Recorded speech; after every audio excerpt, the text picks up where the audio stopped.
Hi, everyone. It's me, Tim. It's a fun Friday, so I want to tell you a story called Why Are You Not Creating a New IP Today? It's a fun story, and I will get to it. Let me give you some background. I've created a lot of new IPs from scratch: Fallout, Arcanum, Wildstar, Pillars, Tyranny, The Outer Worlds.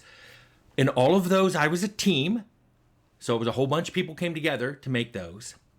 Sometimes I was a driving force behind the team. Sometimes I wasn't. Sometimes I was one of the team members waiting to be asked to design something or code something and then doing my best at it.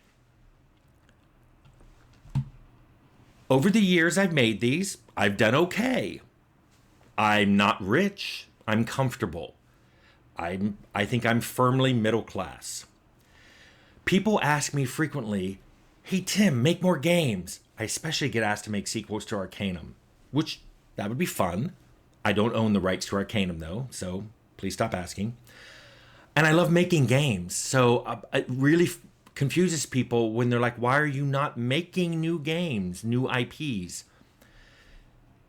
And I've mentioned on here that other people have made way more money off of IPs I've created than I've ever made. It's not by a little, it's by a lot. Also, people who work on the IPs that I made years ago, people who just work on them in a team, make more money than I got to even create the IP.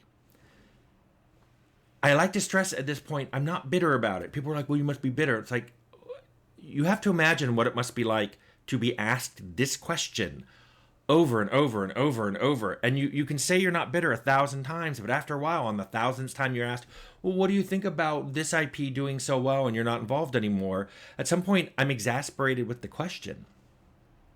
I'm kind of done. So I decided, here's what I'm going to do. I'm going to tell a story. I'm going to tell the story as a fun Friday story. So that way people who are like, "I don't want to listen to another one of Tim's stories," you don't have to listen. You can tap out because it's Friday. Why are you even here if you don't want to hear a story? So let's talk about Tim the Painter. Let's say I'm a young man. I like making paintings. I just sit in my room and paint. Each painting costs me like $1, and it's mostly canvas and then some paint. But I buy tons of paint, so I just paint all day. When I finish it, I throw it in the corner and I paint another one. And I'm having fun painting all kinds of things, and I'm having fun and I love it. And I'm getting good at painting. You know, you can tell my later paintings are a lot better than my earlier ones. Then someone comes along. Some guy comes along and says, "Hey, I really like that painting you got there, the one with the bugs in it. I'll buy that for $100. And I'm like, "Yeah, $100. I'm thinking, wow, that covers like 100 paintings right there. And I've only done 30 or 40. So yeah, I'm even making money. Look at me. I'm a professional painter." Then like a year or two goes by and I find out they sold that painting for $10,000. And I'm like, whoa, $10,000? Why did I sell it to him for 100? So I try selling one of my paintings. I'm like, I just sell my paintings direct. Well, it turns out people don't want just the painting. They want it in a really fancy frame, and they want the frame to have lighting built in, and they want packaging included. They want it well packaged so it doesn't break or get scratched, and they want the shipping covered, and they want, when it arrives at their house, they want it installed. You know, and everyone's house is different and the lighting's got to be tweaked and all of that. They want all of that.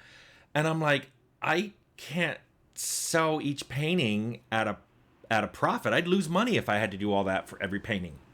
Because it turns out that unless I can get a lot of customers buying a lot of paintings, like it turns out that guy did because he was selling prints of mine, it turns out that the guy who's making the frames is making more money than me.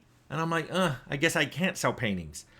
Now, maybe I could have figured out a way of getting all that pipelined correctly, and maybe I could have figured out a way of buying 10,000 frames at once and paying for the warehouse and still coming out ahead, but I'm not good at that. I'm a good painter.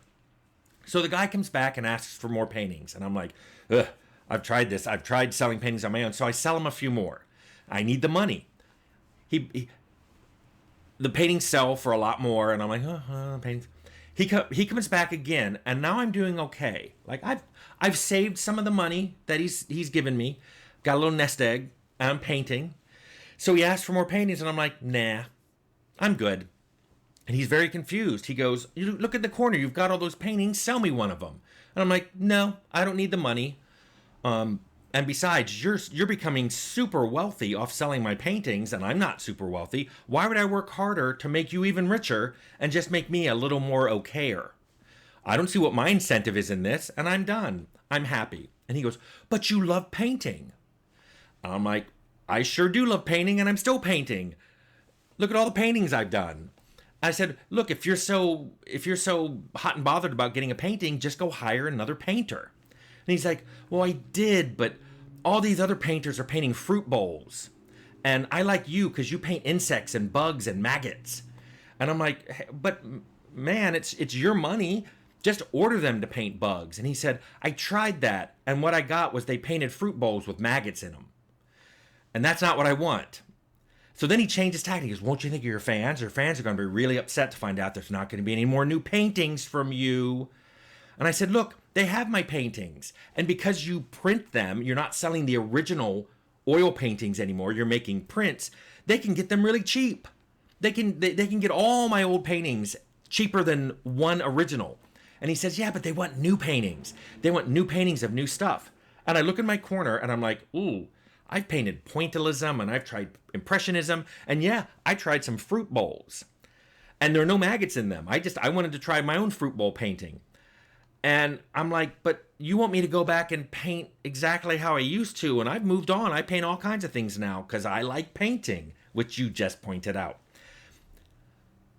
And so what happens is we reach this weird impasse where he wants new paintings from me in my old style. I don't feel like making him any richer, and I'm happy with my new paintings, which are just fun little doodles, and everybody's kind of like, huh.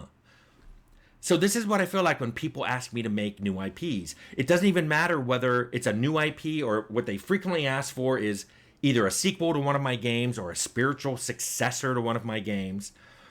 And the first thing I think of is, I wonder why. First of all, you have those games. You have them already. Don't you want something new? And I also think, and if you really care about what I want, I'm still making toys and I love them and they make me happy. And I'm over making other people really wealthy with my own creations. So could you give me a reason other than a very selfish reason, like you want something new or those other people want to make more money? Can you give me a reason I should just not keep painting whatever I feel like it and throwing in the corner? I can't think of one. However, even though this is a Fun Friday video, I always say that I like to keep my videos constructive and positive. So there is a fix to this. The fix is to align success with everybody who's involved in making that painting. So basically, when a painting sells, everybody makes money. The painter, the person who made the frame, the lighting, the shipping person, and yeah, the person who arranged all that, who got it all worked out. If the game does well, everyone shares in it. It's an incentive. The movie industry does this. It's been doing it for decades. In fact, I think we're at a century now. I get a lot of pushback when I bring that up in the game industry. They're like, we have expenses and you don't understand, we paid you a salary and we paid a lot of other people a salary and we paid for a lot of the publishing and distribution and advertising and marketing and sales and I'm like, okay, I get that you have expenses. Once the expenses are taken out and we have the net revenue, we're split that, right? And they push back and they're like, oh, it's too hard to figure out who gets what share and how much and who gets paid a flat fee and who gets a percentage. I don't know. I can't. And I'm like, look, all I can tell you is the movie industry figured it out. The TV industry figured it out. The book publishing industry figured it out. And yeah, book publishing used to be much simpler, but now you may have a book with multiple authors and multiple illustrators. And somehow they figured out how to do that. So until you figure out how to do that, I'm going to be happy over in the corner just making my little paintings and doodles.